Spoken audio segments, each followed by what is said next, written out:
When I first found out I was pregnant, my very first thought was, can I keep riding my horse? And I know it might sound silly, but this is riding horses is such an integral part of who I am and who I've been for my entire life. And so the thought of having to even just put that on hold for an unknown amount of time was so scary. Now that I've been through one whole pregnancy as an equestrian and then I'm now halfway through a second pregnancy as an equestrian, I have some insights and thoughts. I've also done a ton of research and I'm going to be putting all of that into this video. I've interviewed my midwife on the record. I have that linked here. I've also interviewed a pediatric occupational therapist on the record, and I have that here. And I myself am also, in addition to being an avid equestrian, I'm also a certified personal trainer and a sports nutrition coach, which all kind of went into the thinking and the context for this content that I'm about to share with you today. So if you're new here, hi, my name is Ruby. As I just mentioned, I'm a horsewoman, I am a mom, I am pregnant, I am making lots of content these days all about pregnancy as an athlete and as an equestrian and balancing mom life with a business and pregnancy and an active hobby and all of these things. And in addition to all of that, I also help pregnant mamas like yourself navigate all of these things as well. So in this video today, we're going to be talking specifically about the safety of riding horses while pregnant, but all of this also applies to other physical sports. So if you're an athlete and you're trying to get some of these questions answered, just know that a lot of what I'm about to tell you applies to many, many sports and not just to horses and horseback riding specifically. Okay. Let's jump in. Before we get too far into this, I did give you some of my credentials and my background, but I just want to make it really clear that I am not a doctor and that anything that you are deciding about your safety or your baby's safety really should be a decision made between yourself and your healthcare provider, and we'll leave it there. So this information is really just here to help you structure that conversation with your healthcare provider. It is not meant to replace a conversation with your healthcare provider. So that said, ACOG recommends about 150 minutes of moderate exercise a week for a pregnant woman. So that's about 30 minutes 5 times a week. If you're like me, that is like a laughable amount of activity because you're so used to being constantly moving, or your sport is so all-consuming that trying to put it in a 30-minute box is like, how on earth would you even do that? So another kind of thing to kind of think about is they also say that you can really kind of keep doing whatever level of activity you were doing pre-pregnancy as long as your body is holding up to that. And there are some modifications that will need to be made. So specifically, you will notice your energy levels will fluctuate a lot during pregnancy. Your first and third trimesters, you're likely to feel pretty fatigued. And this can definitely impact your just general stamina, your endurance, as well as your reflex time, like how fast you're able to reflexively react to something. And those are all really important things to be thinking about when you're doing a sport like riding horses, when we need to be able to like react quickly, right?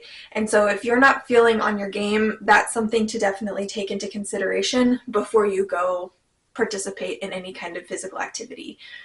There are also some other things that we need to look at, including the increase of relaxin in your body, which is a real hormone which causes your joints and muscles to relax, which will allow eventually your pelvis to grow and make space for a baby to be born. The catch with relaxin, though, is it starts very early in your pregnancy to relax all of your joints and your muscles in your body, which as an athlete, in some ways is kind of cool because you're a little bit more flexible, which is kind of neat depending on your sport, but also means you're a lot more prone to strains and sprains and hyperflexion. So definitely want to take into consideration the fact that relaxin is hard at work in your body doing its job, but that it also means that you're going to be more prone to injury. So be extra aware of that strain on your body. I pulled a muscle a couple of weeks ago. I pulled my tricep pretty badly, actually, just lifting a bucket. I was like bent over and I was lifting a bucket full of feed for one of my horses, and I lifted it kind of funny and I totally pulled my bicep or my tricep, and I was like, how is that even possible? I like lift these buckets every single day. But relaxin definitely is the one to blame for that. Also, the other thing that relaxin does is because it's working so much on your pelvis specifically, when you're doing an activity like riding horses, and I imagine this would probably also carry over to things like bicycle riding or dance or gymnastics, anything that you're really in your hips a lot, it can cause your pelvis to shift in ways that might be not so helpful long term. So again, I'm not a doctor, but I know that a lot of women that ride while pregnant end up needing to see a pelvic floor specialist or a physical therapist specifically for hip and pelvic issues postpartum. I know after my first pregnancy, I've always had some hip pain, and I think partly just because of riding and, that wear and tear on that part of my body. But I know after my first pregnancy, my hip pain was so excruciating, it was hard to sleep at night. And for months, this continued. And I did all kinds of exercises and stretches, and I went to the doctor and he recommended cortisone shots. And I didn't even end up taking the cortisone shots because it kind of just ended up resolving on its own after a little while.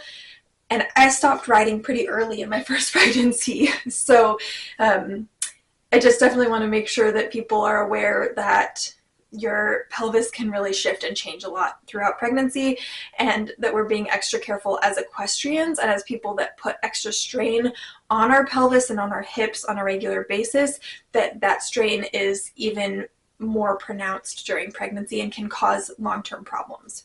Another thing that happens in pregnancy is your balance and your center of gravity changes, partly because of all those things I already mentioned with your endurance and your fatigue and your relaxin and all of those things, but also partly because you're literally growing in a different place than you normally would. And this changes your balance even just walking around on the ground. And so definitely be aware that when you're in the saddle, your balance is also going to be different. So even things that, normally feel very, very safe with a horse or on a horse might start to feel less so as you progress through your pregnancy and as your balance continues to change. Another thing that is really important to keep in the back of your mind is that your blood pressure tends to change a lot and that your oxygen capacity changes a lot during pregnancy. And so you might feel winded a lot more quickly than you normally would in any sport that you're participating in. I know I just feel winded walking to the pasture and back. I just need a minute to catch my breath. But also you might feel more lightheaded than usual, you might feel more weak than usual, and you might even pass out. And so these are all things to just really keep in mind, that as you go through your pregnancy, these are things that are likely going to change and that will affect your ability to safely participate in your sport. Another thing to really keep in mind is that your baby is pretty protected until about 12 weeks or so by your pelvic bowl. Your baby is actually deep inside your pelvis, and they're so small and so surrounded by amniotic fluid that if you were to fall, it still would probably not be good, and you should definitely go immediately to the hospital and seek medical attention. But it's probably going to be less impactful for your baby than it will be after that 12-week mark.